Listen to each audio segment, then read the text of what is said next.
Welcome to today's episode titled When Jihad Comes Home, Understanding ISIS and Hamas. Our focus today isn't about shock, but rather clarity and understanding. We will explore these two infamous jihadist organizations and their violent operations from the perspective of those who have experienced their impact firsthand. Yes, and it's essential to connect emotionally with these stories without delving into graphic details. The world often sees what these groups do, but it rarely hears the voices of those caught in the crossfire. Let's start with a scene set in Iraq, specifically in Diyala province, where American soldiers move carefully through an abandoned village. Picture this: bullet-scarred walls and remnants of childhood scattered around, a stark reminder of what was once a thriving community. American forces scoured the streets, looking for evidence of what had transpired to the villagers, desperately seeking explanations for the horror they encountered.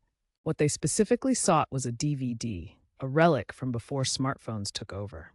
Jihadists often recorded their exploits, calling it their greatest hits: attack, executions, and suicide bombings, all captured to spread fear and recruit new followers. Finding such a disc usually signaled a deeper horror, a twofold atrocity. Not only had innocent lives been taken, but the perpetrators wanted the world to witness their violence. On one of those dusty DVDs rests a record of despair. When American troops found one, they secured it, and it was shipped to intelligence officers eager to understand this chilling showcase of terror. Their first step was to play the chilling footage, revealing human stories twisted by ideology. As analysts prepared to view the DVD, they ensured their computers were isolated, specifically to protect against the infectious nature of extremist propaganda.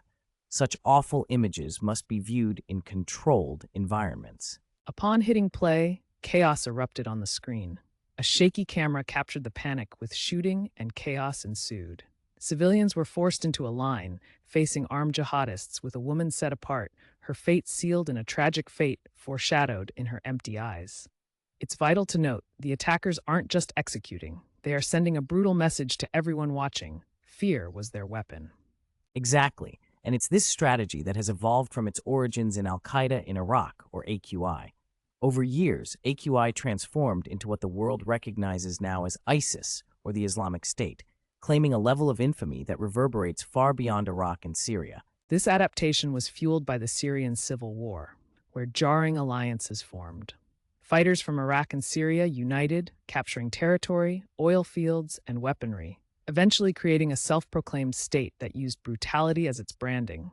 Mass executions and beheadings became their global signature, broadcasting terror to instill fear and attract new recruits.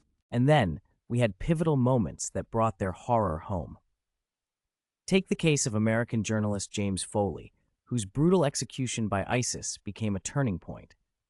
His murder was not only a violent act, but a carefully orchestrated display designed to shock the world, showing that they would use any means necessary to make their voices heard.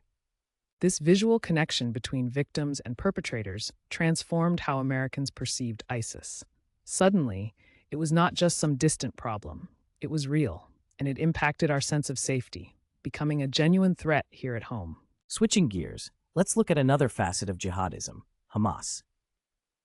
This Islamist movement governs the Gaza Strip and is categorized as a terrorist organization by various nations, including the US and European Union. Its charter calls for the destruction of Israel, employing tactics such as suicide bombings and rocket attacks. Imagine you're in southern Israel, where a father sits with his young son when suddenly sirens blare, a piercing sound meaning incoming rockets. In a mere 18 seconds, families must rush for shelter, living under the constant threat of violence. This is the reality for many, where the sound of sirens has become a part of daily life.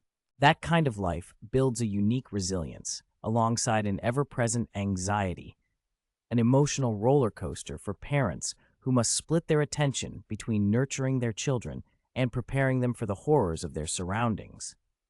So then, what connects the jihadists in that Iraqi village to Hamas's rockets fired into Israel? A common ideology casts civilians not as protected members of society, but as expendable tools in a political and religious struggle, aiming to instill fear to manipulate how societies respond, either by submission or resistance. It's crucial for our listeners worldwide to understand that while this may appear as far-off conflict, it's intertwined with global issues like security measures, refugee crises, and societal responses to extremism. As we navigate this interconnected world, observing how these conflicts impact our daily lives becomes vital. A profound question arises here, doesn't it?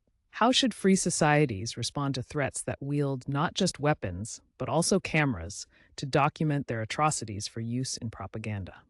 Absolutely. And in the episodes to come, we'll unpack how different entities, governments, activists, and everyday individuals are grappling with this question while striving to uphold both security and human dignity. As we wrap up today's conversation, we've journeyed through the chilling realities shaped by ISIS and Hamas, drawing from both individual stories and broader geopolitical contexts.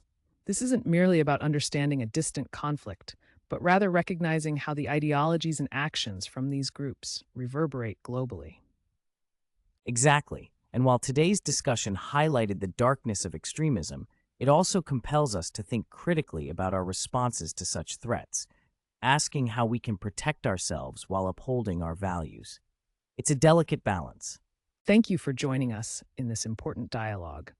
As you go about your day, carry these reflections with you.